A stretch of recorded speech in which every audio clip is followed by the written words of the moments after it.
బెడ్రూంలో కూర్చొని హెయిర్ ఫాల్తో బాధపడుతున్న కోడలు అనామిక దగ్గరికి అత్తగారు శారద టిఫిన్ తీసుకుని వచ్చింది.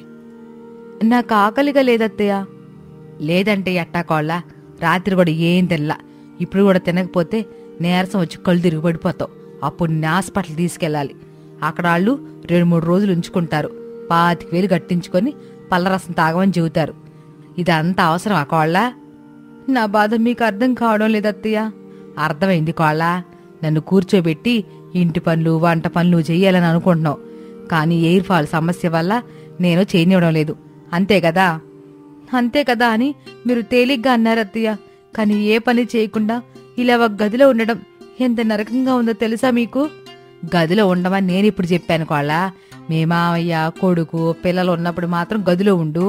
వాళ్ళు వెళ్ళిన తర్వాత ఇల్లు నీదే, పెరడు నీదే, వాకిలి కూడా నీదే కదా. మీరు తిరగమని చెబుతున్నారు, బాగానే ఉందత్తయ్య. కానీ నేను తిరగలేను. నేను ఎక్కడికి వెళ్ళినా అక్కడికి నా హెయిర్ ఫాల్ కూడా వస్తుంది కదా. పాపం, మళ్ళీ మీరు అదంతా ఊడ్చుకోవాలి. నా వల్ల మీకు పని ఎక్కువైపోతుంది అత్తయ్య. నేను చేసుకుంటానులే కోళ్ళ, నాకు ఓపిక ఉంది. నా గురించి నువ్వు ఫీల్ కాకో. ఎల్లు, ఖైదీలా ఇట్ట గదిలో ఉండబాక. ఎల్లు, వెళ్ళి అట్ట బయట తిరుగు. బయట తిరిగితే నా బాధ తీరదత్తయ్య. ఏం చేస్తే నీ బాధ తీరుతుందో నాకు తెలుసుకోవాలా. కానీ నేనందుకు ఒప్పుకోను. ఒప్పుకుంటే ఏమవుతుందో నాకంటే బాగా నీకే తెలుసు కదా. ప్లీజ్ అత్తయ్య, అలా అనకండి.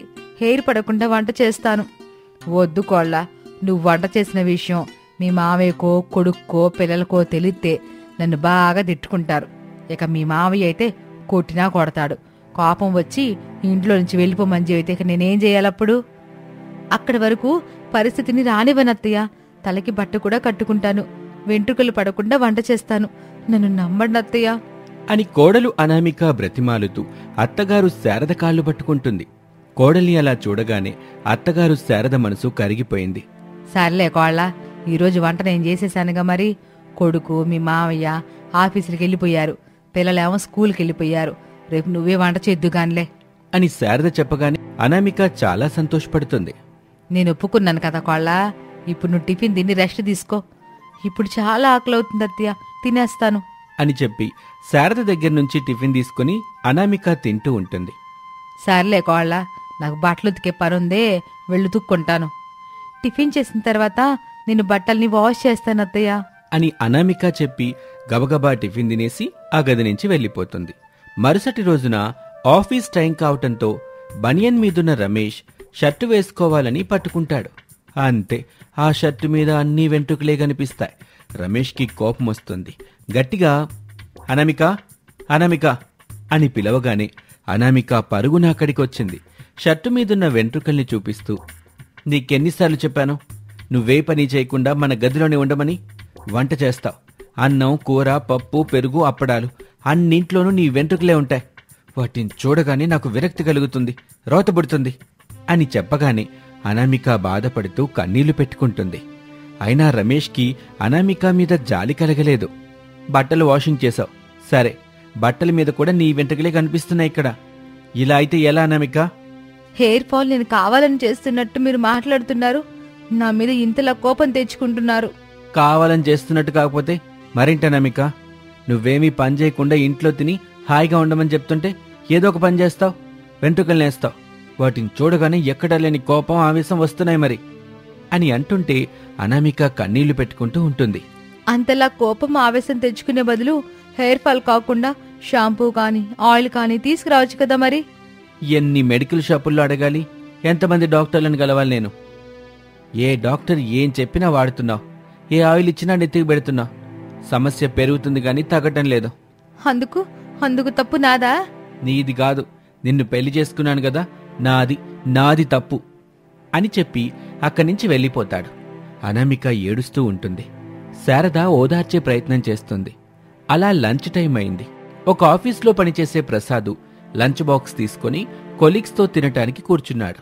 పాపం, అతనికి తెలీదు వంట చేసింది తన హెయిర్ ఫాల్ సమస్య ఉన్న కోడలు అనామిక అని. తను లంచ్ బాక్స్ ఓపెన్ చేయగానే అందులో అన్నీ వెంట్రుకలే కనబడతాయి. యారా ప్రసాదు, ఏం తీసుకొచ్చావి రోజు? ఏముంటుందిరా, రైసు పప్పు పెరుగు అంతే కదా అని చెప్పి లంచ్ బాక్స్ ఓపెన్ చేశాడు. అంతే, రైస్లో వెంట్రుకలు, పప్పులో వెంట్రుకలు, పెరుగులోనూ వెంట్రుకలే కనిపిస్తాయి. మాణిక్యం వాటిని చూసి హేళనగా ప్రసాద్తో ఇలా అంటాడు. ఓహో, హెయిర్ స్పెషల్ అని చెప్తే సరిపోయేది గదరా అని నవ్వుతూ ఉంటాడు మాణిక్యం. ప్రసాద్కేమో కోపమొచ్చింది. లంచ్ బాక్స్ని పట్టుకుని తన సీటు దగ్గరికి వచ్చాడు. ఫోన్ తీసుకుని కోపంగా ఇంటికి ఫోన్ చేశాడు. శారదా, ఈరోజు లంచ్ నువ్వు చేయలేదా? సారీ అండి, ఈరోజు వంట హెయిర్ ఫాల్ కోళ్ళనా మీకు చేసింది. ఎంతకి ఏమైంది ఎట్టా అడుగుతున్నారు? ఏమవుతుంది నీకు తెలీదా? ఆ మాణిక్యం ముందు నవ్వుల పాలయ్యాను.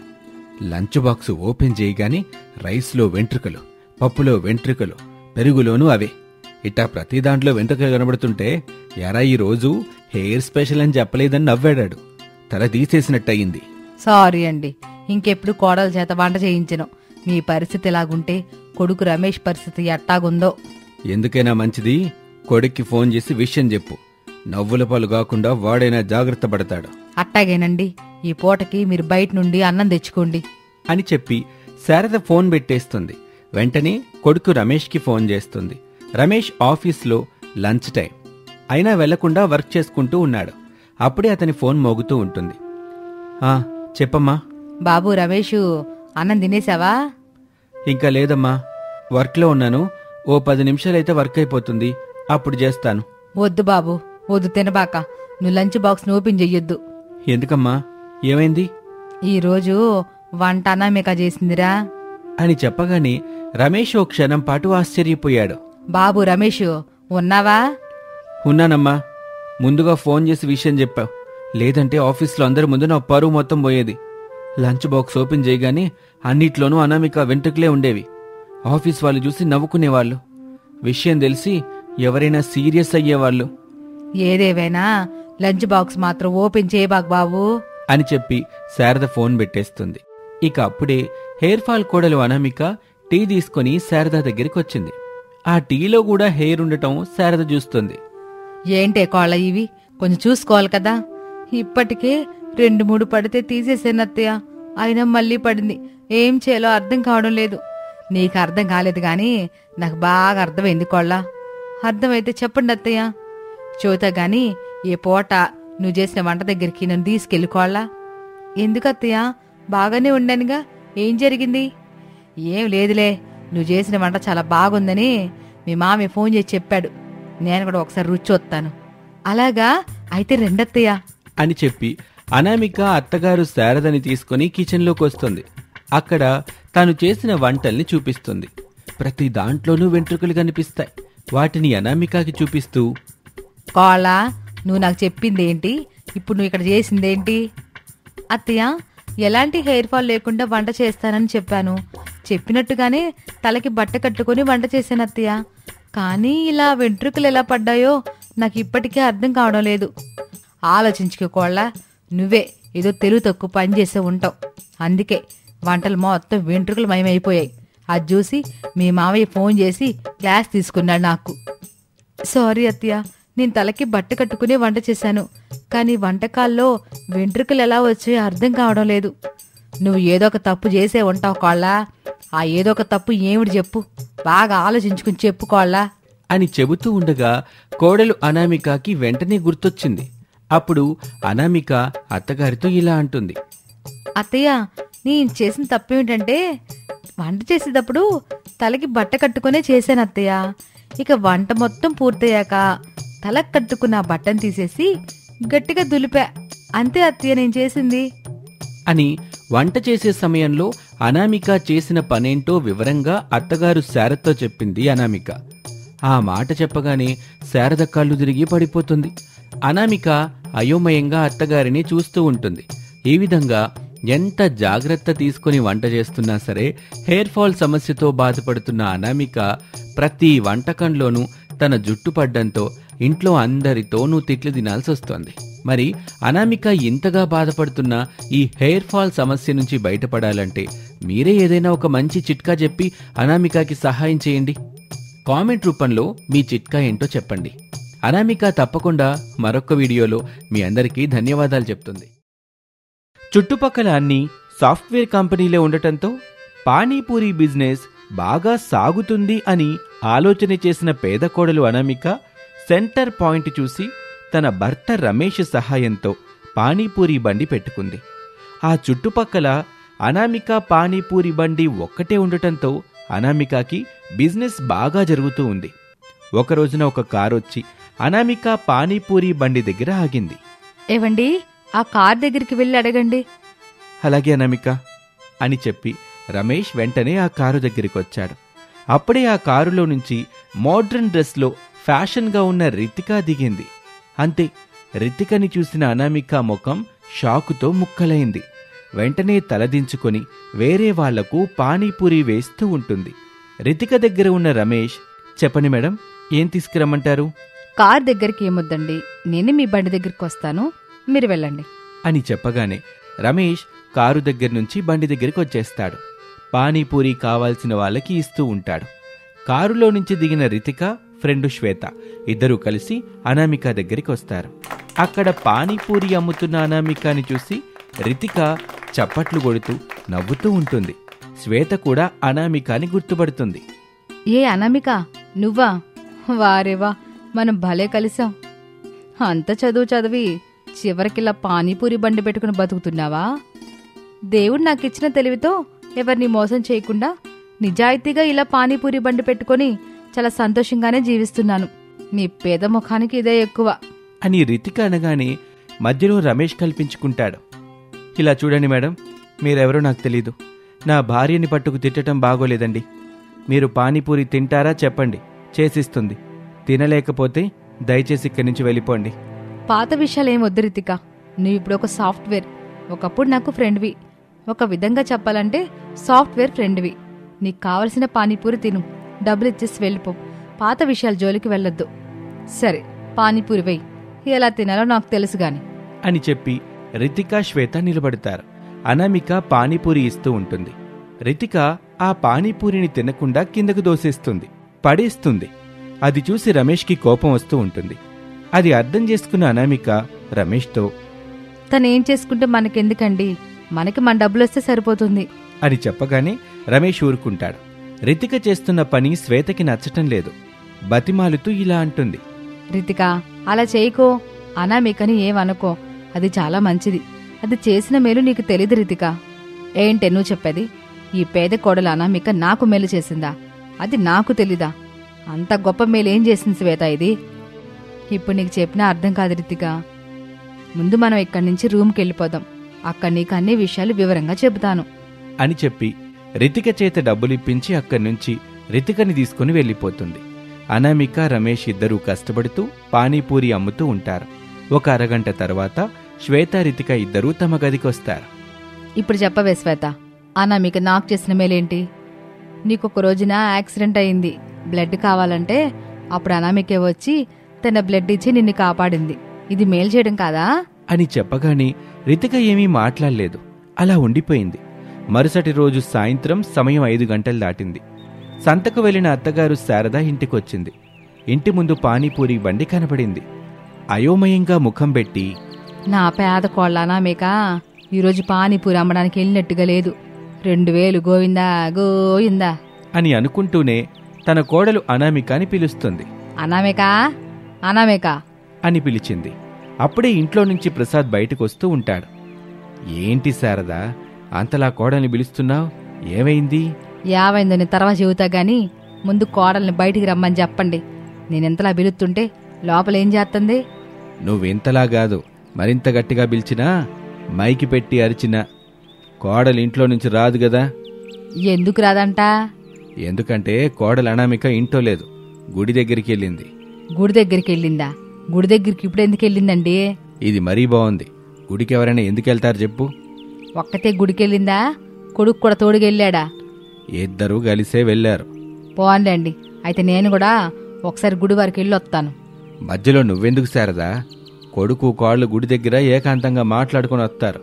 వాళ్ళకప్పుడప్పుడు ఇట్లాంటి ఏకాంతం ఇవ్వాలి శారదా. ఏకాంతం కోసమని ఈరోజు పానీపూరి వ్యాపారం ఆపేసేసి గుడికెళ్ళాలా? నీకెప్పుడూ సంపాదన గొడవే తప్ప కొడుకు కోళ్ళు సంతోషంగా ఉండడం వద్దా? మీరెన్నైనా చెప్పండి, నేను మాత్రం ఏనను. నేను గుడి దగ్గరికి వెళ్తున్నాను, మీరుండండి.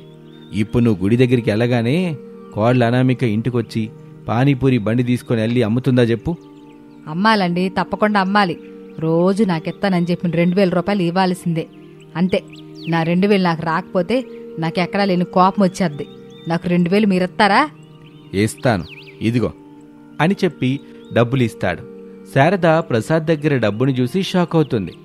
తీసుకో శారదా, 2000 తీసుకో. కొడుకు కోడల్ని ఏకాంతంగా వదిలిపెట్టు. నువ్వు వంట చేసి ట్యూషన్ నుంచి పిల్లల్ని తీసుకురా, వెళ్ళు. అది కాదండి, నేను అడిగేది ఒకసారి వినండి. శారదా, నీకు కావాల్సిన డబ్బులు నీకు ఇచ్చాను. ఇక నువ్వు చేయాల్సిన పనులు చేస్తే బాగుంటుంది. వెళ్ళి చేసుకో, వెళ్ళు అని చెప్పగానే శారద అక్కడి నుంచి లోపలికి వెళ్ళిపోతుంది. ఇక మనం ఫ్లాష్ బ్యాక్లోకి వెళితే పేదమ్మాయి అనామిక, రిచ్ అమ్మాయి రితిక ఇద్దరూ కలిసి ఒకే ఇంజనీరింగ్ కాలేజీలో చదువుతూ ఉంటారు. అనామికకి ఫ్రెండ్స్ ఫాలోయింగ్ చాలా ఎక్కువగా ఉంటుంది.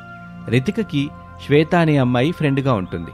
ఒకరోజున రితిక, ఓయ్ శ్వేత, ఆ అనామిక దగ్గర ఏముందని అంతమంది తనతో మాట్లాడుతున్నారు? అసలు ఏముందని తనతో స్నేహం చేస్తున్నారు? అసలు ఏముందనే తన వెనకాల తిరుగుతున్నారు? మంచితనమో మంచి మనసు ఉన్నాయిలే రితిక, మనకెందుకు? ఆ రెండు నా దగ్గరున్న డబ్బు కంటే గొప్పవా? గొప్పవో చెత్తవో ఇప్పటికే నీకు అర్థమైంది కదా రితిక, మళ్ళీ నన్ను అనడం ఎందుకు చెప్పు? నువ్వు చెప్పవే. బాగా చదువుకొని ఇంజనీరింగ్ కాలేజీలో ఫ్రీ సీట్ తెచ్చుకున్న అనామిక గ్రేటా, డబ్బులు పెట్టి మేనేజ్మెంట్ సీట్ తెచ్చుకున్న నేను గ్రేటా? ఇక్కడ నాకు తెలిసిన ఇద్దరు గ్రేటే రితిక. అదేలాగే పేదమ్మాయిలు ఎలా ఫ్రీ సీట్ తెచ్చుకోవచ్చో అనామిక బాగా చదువు చూపిస్తే డబ్బున్న అమ్మాయిలు ఎలా మేనేజ్మెంట్ సీట్ తెచ్చుకోవచ్చో నువ్వు చేసి చూపించావు. అందుకే నాకు మీరిద్దరూ గ్రేట్ అనిపిస్తుంది అని చెబుతూ ఉండగా అనామిక ఫ్రెండ్స్ ఒక చెట్టు కింద కూర్చొని లంచ్ బాక్సులు తింటూ ఉండడం కనిపిస్తుంది. శ్వేత, క్యాంటీన్లోకి వెళ్ళి మనకిష్టమైన బర్గర్ తీసుకురా, మనం కూడా అక్కడ చెట్టు కింద కూర్చొని లంచ్ చేద్దాం అని రితిక చెప్పగానే శ్వేత అక్కడి నుంచి వెళ్ళిపోతుంది. రితిక అనామిక దగ్గరికి వస్తూ ఉండటం అనామిక ఫ్రెండ్ అమృత చూస్తుంది. అనామిక, రితిక మన దగ్గరకు వస్తుంది, ఏదో ఒక గొడవ పెట్టుకోవాలనే ఉద్దేశం ప్రకారమే నీ దగ్గరకు వస్తుంది, జాగ్రత్త. అమృత, తను ఏ ఉద్దేశంతో వచ్చినా నన్నేం చేసినా మీలో ఎవరు ఏం మాట్లాడొద్దు. ఏమైనా ఉంటే నేను మాట్లాడతాను కదా అని చెప్పింది. శ్వేత బర్గర్ తీసుకొని వచ్చింది. శ్వేత రితిక ఇద్దరూ కలిసి బర్గర్ కలిసి తింటూ పచ్చడి మెతుకులు తింటున్న అనామికని హేళన చేస్తూ ఉంటుంది రితిక. అందరూ నవ్వుతూ ఉంటారు. అనామిక మాత్రం మౌనంగా అన్నం తిని ఊరుకుంటుంది. మరో రోజున రితికకి యాక్సిడెంట్ అయి రోడ్డు మీద పడి ఉంటే అటుగా వెళ్తున్న అనామిక చూస్తుంది. హాస్పిటల్కి తీసుకెళ్తుంది. తన రక్తం ఇస్తుంది. తన ప్రాణాలు కాపాడుతుంది. అయితే రక్తం ఇచ్చిన విషయం మాత్రం శ్వేతకొక్కదానికి తెలుసు, రితికకి తెలియదు. ఇది గతంలో జరిగిన విషయం. ఇక మనం ప్రెజెంట్కి వచ్చేస్తే గుడి దగ్గర రమేష్, అనామిక, నువ్వు చేసిన మంచి పని గురించి ఎందుకు చెప్పటం లేదు? నాకు నేనుగా నీకు సహాయం చేశాను, ఇప్పుడు ఎలా ఉన్నావని అడిగితే ఎలా ఉంటుందో మీరే ఒకసారి చెప్పండి. అయితే వద్దులే అనామిక, ఎప్పటికైనా రితిక నీ గురించి తెలుసుకుంటుందిలే అని చెప్పి గుడి దగ్గర నుంచి బయలుదేరతారు. మరుసటి రోజున అనామిక పానీపూరి బండి పెట్టుకుని పానీపూరి అమ్ముతూ ఉంటుంది. కారులో రితిక, శ్వేత వచ్చారు. వాళ్ళని చూడగానే రమేష్కి కోపం వచ్చింది. అనామిక, వాళ్ళు మళ్ళీ నిన్ను ఏడిపించడానికి వచ్చారు. కోపం వద్దండి, మనం మన పనులు చేసుకుంటూ వెళ్ళిపోదాం అని చెప్పగానే రమేష్ వెనక్కి తగ్గి తన పని తాను చేసుకుంటూ ఉంటాడు. రితిక అనామిక దగ్గరికి వస్తుంది. నన్ను మన్నించనామిక, నువ్వు చేసిన మేలేంటో నాకు తెలిసింది. ఇక నీకు చేతనైన పని నేను చేసి పెడతాను అని చెప్పి ప్రతిరోజు ఆఫీస్ నుంచి వచ్చాక అనామిక పానీపూరి బండి దగ్గర సర్వీస్ చేస్తూ అనామికతో సంతోషంగా గడుపుతూ ఉంటుంది రితిక. ఎలాగైతేనే రితిక కొంచెం ఆలస్యమైనా అనామిక చేసిన మేలేంటో శ్వేత ద్వారా తెలుసుకుంది. తెలుసుకున్న వెంటనే అనామిక దగ్గరికొచ్చి క్షమాపణలు అడిగి తన తప్పుని సరిదిద్దుకోవడానికి తనకి తాను ఒక అవకాశం ఇచ్చుకుంది. అనామిక తన మంచి మనసుతో రితికని క్షమించింది. అప్పటినుంచి వాళ్ళంతా కలిసి సంతోషంగా గడుపుతూ ఉంటారు.